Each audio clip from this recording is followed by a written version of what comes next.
Next question में कह रहा है कि चार्ज पार्टिकल है जिसका मास m है, चार्ज q है, इनिशियली एट रेस्ट पर है और जब रिलीज किया गया इलेक्ट्रिक फील्ड में, जिस इलेक्ट्रिक फील्ड का मैग्नीट्यूड E है, तो उसका काइनेटिक एनर्जी कितना होगा after time t। After time t kinetic energy कितना होगा किसी पार्टिकल का जो कि अभी रेस्ट पर है और जब उसे रिलीज किया जाएगा इलेक्ट्रिक फील्ड में तो kinetic energy after time t कितना होगा। तो काइनेटिक एनर्जी हमें मालूम है कि फॉर्मूला क्या होता है काइनेटिक एनर्जी का, half M V square. Half M V square, M तो हमें मालूम है एम है, वी हमें नहीं मालूम है, तो वी का फॉर्मूला हम लोग लगा दें, v is equal to U plus A T. v is equal to U plus A T लगा दें तो u हमारा क्या हो जाएगा, जीरो हो जाएगा क्योंकि पार्टिकल जो है इनिशियली एट रेस्ट है।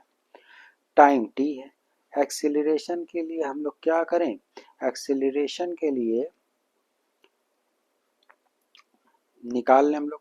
फोर्स का फॉर्मूला क्या होता है, मास इंटू एक्सेलरेशन, और इलेक्ट्रिकल फोर्स क्या होती है, ई क्यू। यानी कि हम कह सकते हैं M A is equal to E Q, M A is equal to E Q.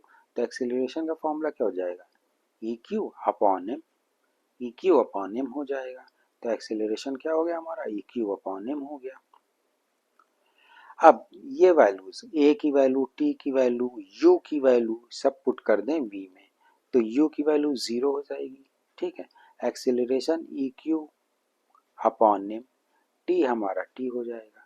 अब वी की वैल्यू उठाएं हम लोग, हाफ एम वी स्क्वायर में पुट कर दें, तो हाफ एम वी स्क्वायर में पुट करें तो half M V square, V की वैल्यू तो ये हो गई E Q upon M into T, और स्क्वायर करें तो E square Q square T square M upon M square. ठीक है, अब यहाँ पे एम स्क्वायर और यहाँ पे एम, तो एम से एक एम कैंसिल हो जाएगा यहाँ का, तो बचेगा नीचे क्या, टू एम।